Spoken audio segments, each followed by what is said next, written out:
Everything you thought you knew about pirates is a lie. From peg legs and parrots to treasure maps and plank walking, Hollywood gave us a fantasy. But history tells a grittier, bloodier, and far more Jamaican truth. This is what Hollywood got wrong about Caribbean pirates. This is Pirate Lies Exposed. Let's start with how pirates looked. Hollywood loves showing pirates in velvet coats, big feathered hats, and gold earrings. Throw in a wooden leg and an eye patch, and boom, instant pirate. But real pirates, most looked like rough, overworked sailors, because that's what they were. Their clothes were whatever they could steal, patch, or survive in. They wore slops, baggy pants, wool shirts, and strong leather shoes. Many went barefoot on deck just to grip better. Hats weren't feathered or fancy. They were wool caps or nothing at all. And those eye patches and peg legs? Rare. Life at sea was brutal. If you lost a leg or an eye, there was a high chance you'd die from infection. Pirates didn't have doctors. They had rum, fire, and pain. So, where did the look come from? Not history, Hollywood costume departments. Let's talk about how pirates spoke. We've all heard it. Arrr, matey, avast ye scallywag. That iconic accent didn't come from the Caribbean. It came from Robert Newton, a British actor who played Long John Silver in Disney's 1950 Treasure Island. He was from Dorset, and his accent stuck. Since then, every pirate in Hollywood sounds like him. But back in the 1600s and 1700s, pirate ships were floating towers of accents. English, Irish, Spanish, French, Dutch, African dialects, and more. Some pirates barely understood each other. They used hand signals, nicknames, and whatever words worked. There was no pirate language, just survival talk. The pirate voice we know is a Hollywood accent. One actor made it famous. Now it's everywhere, even on Talk Like a Pirate Day. Their ships weren't giant war machines. Movies show pirates in massive ships with 30 cannons, thick decks, and big black sails. They roar into battle, firing on Navy fleets like they're kings of the sea. But real pirates? They used small, fast ships, usually sloops or schooners. These were easy to hide in shallow waters, quick to catch merchants, and perfect for escape. Speed was everything. Power came second. A pirate's goal was not to fight. It was to win without fighting. Surprise, speed, and fear were their weapons. Even Blackbeard, one of the most feared pirates, only got a large ship by capturing a French slave vessel and retrofitting it.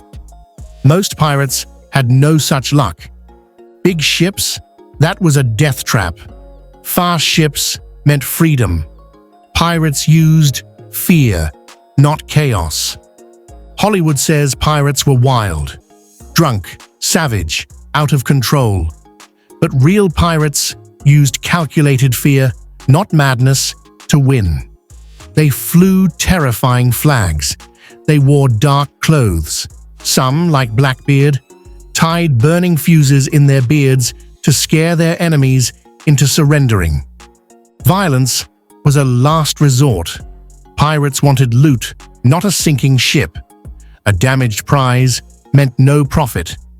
Many pirate codes even banned fighting among crew members. Anyone who broke the rules could be whipped, marooned, or worse. These were men who lived on the edge of life and death. They weren't looking for chaos. They were looking for control. The plank is a lie.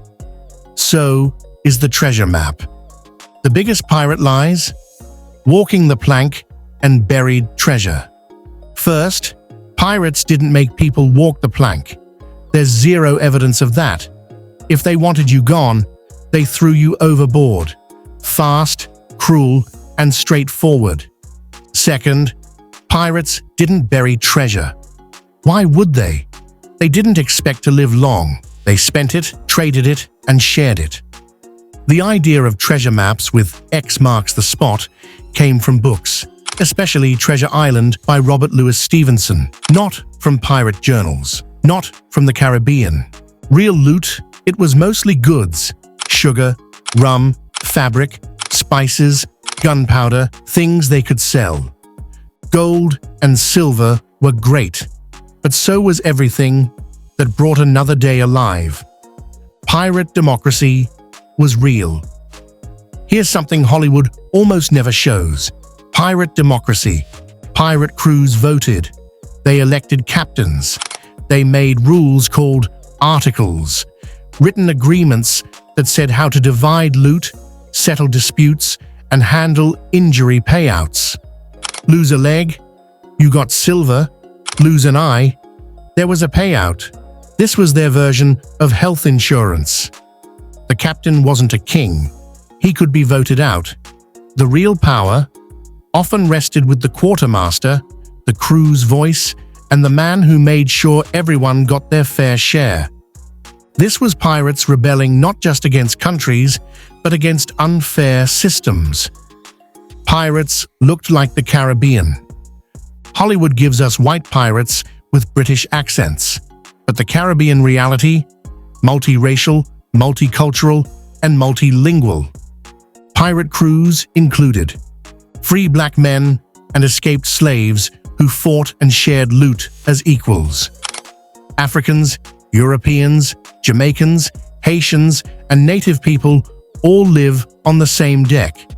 And yes, women too, like Anne Bonny and Mary Read, who dressed like men, fought with swords, and became legends. This wasn't diversity for show. This was survival.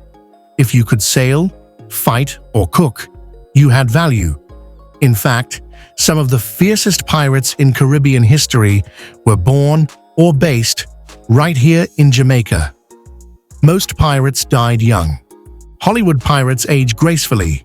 They survive endless battles and retire rich on some island.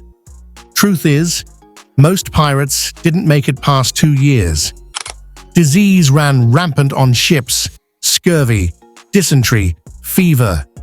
Battles were bloody, and medicine was brutal. The gallows waited in every port. Pirates caught by the law were hanged, often publicly. This wasn't a life of luxury. It was a gamble, with death as the house. They weren't chasing adventure. They were escaping poverty, war, and abuse. Still feel like re-watching Pirates of the Caribbean? Now imagine being crammed in a tiny wooden ship with 100 men, no toilet, spoiled food, and rats crawling over you while dodging storms, disease, and British gunboats. That's the real pirate life Hollywood hides. Hollywood's pirate fails, one by one. Let's call out some big-screen blunders. Blackbeard is shown alive in 1750, but he died in 1718. The films use guillotines. Those weren't invented until the French Revolution. Walking the plank? Pure fiction. Singapore as a pirate hub didn't happen until over 100 years later. Pirates in the films waved the Jolly Roger non-stop. Real pirates only raised it before an attack. And those crisp Navy uniforms, they didn't exist in the film's time. Hollywood used pirate myths like seasoning, sprinkled them everywhere, even when they made no sense. If this changes how you see pirates, there's more untold truth to come. Subscribe to Impacting Jamaica now to join this mission, uncovering the real Caribbean past, one myth at a time. This isn't just entertainment, this is education, pirate style.